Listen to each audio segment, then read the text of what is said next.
Well, the news wires are absolutely buzzing today with reports flying all over the place concerning preparations being made to attack Iran. This is not coming just from Israel. It's also coming from the United States.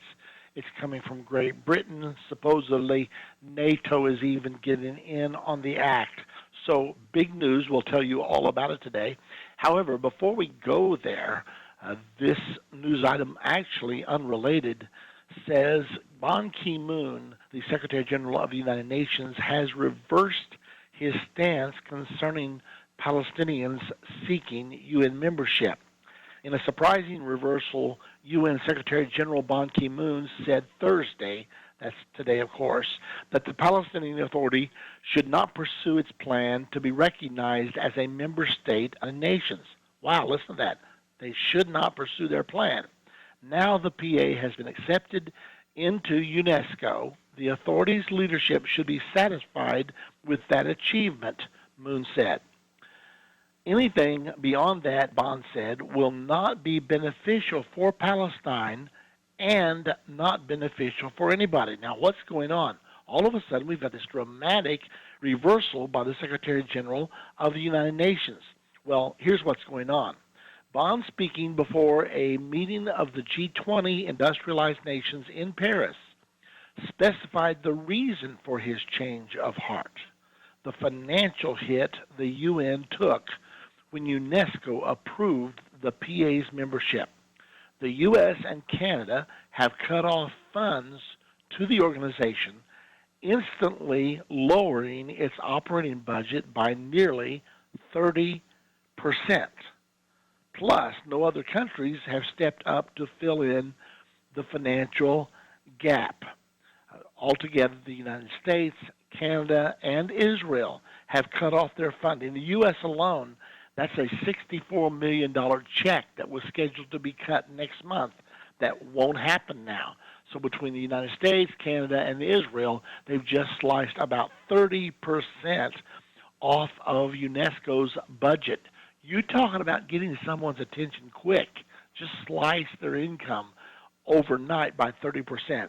Well, they certainly got Ban Ki-moon's attention because the Palestinians have now said they're applying for membership in 15 or 16 other UN agencies. So Ban Ki-moon looks at that and says, every time they do, the money's going to go away. We can't allow this to happen. So now he's saying, okay, you proved your point. You were accepted into UNESCO. Now settle down and play ball with us. Get back to the negotiating table. So interesting development. I think it just reaffirms all over again the power of money. Money does talk. Someone called it the golden rule. He who has the gold makes the rules. Well, that's what's happening right now. Now, back to our main subject today, because things are moving rapidly and we don't know for sure where they're going. But here's what's happening at this present time.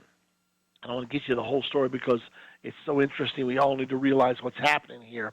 The sudden rush of military news Wednesday, November the 2nd, was part of an orchestrated Western performance to persuade Tehran that the U.S., Britain, and Israel are on the verge of a military operation against its nuclear installations. The show, directed from Washington, was meant to warn Iran that military punishment was in store unless it gives up its drive for nuclear weapons. If Tehran continues to hold out, President Barack Obama may decide to strike Revolutionary Guards Corps, the bulwark of the Islamic regime, as well as its strategic infrastructure, thereby removing key props holding up the regime of the Ayatollahs. The article goes on to say, contributing to the menacing climate hanging over Iran were four headline events. The four headline events are: Israel conducted a successful test launch of a new intercontinental ballistic missile, Jericho-3, which foreign sources report is capable of carrying a nuclear warhead 7,000 kilometers. 7,000 kilometers, we're talking 4,000 miles here, ladies and gentlemen. We're talking about being able to reach all the way to the United States of America. Of course, Iran. Of course, Iraq. Of course, all of Europe. But now, even the United States. Of course, that's not a threat. But nevertheless, that shows you the reach of what is happening at this present time. Now, in addition to that, that was number one. Israel's got this ballistic missile able to deliver nuclear weapons. Everybody knows Israel has nuclear weapons, even though she's not admitted it. Number two, the IDF, the Israeli Defense Forces, released photographs of Israeli Air Force squadron leaders reporting from Italian air base runways to the media on joint exercises they had conducted in long-range maneuvers with the Italian Air Force and other NATO nations to familiarize the Israeli Air Force with NATO military tactics. So Israel's getting ready to cooperate with NATO against Iran. Anybody in Iran listening right now? Now, the article goes on to say, after the IDF released photographs, now let's go on down the line here. Okay. Next step. If we can get this lined out here on my technology. Let me get back to where I was because I don't want you to miss any of this. It's all so critically important. Okay, now here we go. Now, Iran is supposedly tucking away all its nuclear and ballistic missile facilities deep in underground tunnels where they will be invulnerable to attack. They're supposed to have this done inside of 12 months. That's the reason suddenly the urgency is being created right now. Now, I want to get back up where I can show you these other two things because there was a total of four things. Number three, the IDF's Home Command announced a large-scale anti-missile exercise in central Israel starting Thursday morning. That's today, November the 3rd.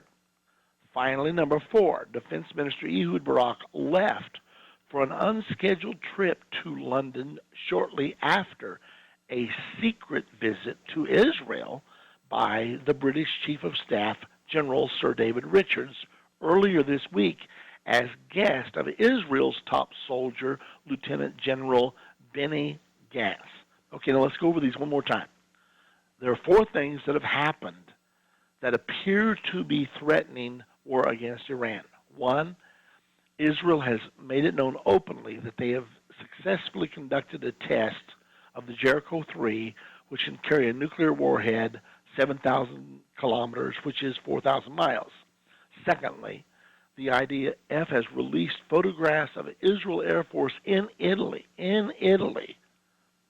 working with the countries of NATO in preparation for a possible strike against Iran. Number three, the IDF's Home Command announced a large-scale anti-missile exercise in central Israel starting today.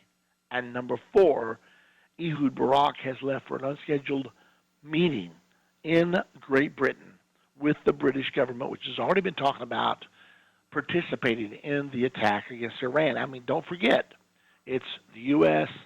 with Great Britain against Iraq, U.S. with Great Britain against Afghanistan, U.S. with Great Britain against Libya. So this should not surprise us. That's what's going on right now. Oh, by the way, we are taking your calls on the program today. If you'd like to be on the air with us, you have something to add or possibly a question about what we're speaking of today, give us a call. The number to call is 1-877-END-TIME. That's all you have to know, 1-877-ENDTIME. If you like numbers better, it's 877-363-8463. So you can see what's going on right now. If you'd like to be on the air with us, please call us. That's the on-air line. If you'd like to reach our operators, then call 1-800-END-TIME. Some of you may want to contribute to our Reclaiming America project, which is going good. Thanks to all of you that have contributed. We've got a good ways to go yet. We're sitting somewhere around $2,900. I'll get a brand new report probably before I'm off the air today, and I'll try to pass that on to you immediately. But anyway, our total goal is $19,000 so that we can subscribe for every U.S. Senator, every U.S. Congressman, every state governor, and also President Obama, Vice President Biden, and other key influencers. We want to make sure that they're hearing the other side of the story, not the humanist side of the story, but the Judeo-Christian side, what the Bible's prophecies have to say about what's coming and how they can best position our nation to avoid the trauma and the judgment that is coming. So if you'd like to help out with that, one subscription for 2 years is $29. So you can subscribe for one of your lawmakers, or two, or three, or four, whatever you feel like you can do. Please do the best you can. Or if you'd just like to give a flat donation to help us get there. I feel so passionately about this. I believe with all my heart this is not just Irvin Baxter's idea. I believe Almighty God laid this on us 2 years ago, and I don't believe since those first 2-year subscriptions have expired that we can let this drop. It's not a huge amount of money, and somehow if we can keep a biblical-based concept, an understanding of world events, and also a Bible-based view of the issues of the day before our lawmakers, it's the very least we can do. You helped us before, and you're helping us again right now, but we've got a ways to go, and we need to get there. So if you're out there and you can't help us, please jump on the phones right now. Give us a call. The number to call is 1-800-END-TIME if you want to donate, or 877-END-TIME to be on the air with us today. Okay, now in the next segment of the program, we will be taking your calls, plus we're going to delve deeper into our subject. Just a quick review. Where have we been so far? Number one, Ban Ki-moon, Secretary General of the United Nations, has reversed his stance on whether the Palestinians should apply for membership in the UN. He said, you've got your membership in UNESCO. It's cost us $70,000, $80,000. That's enough. We can't take any more financial punishment like that. Therefore, back off. Get back to the negotiating table. Let's get where we need to go that way. That's what's going on right now. You're listening to Politics and Religion, and we'll be right back.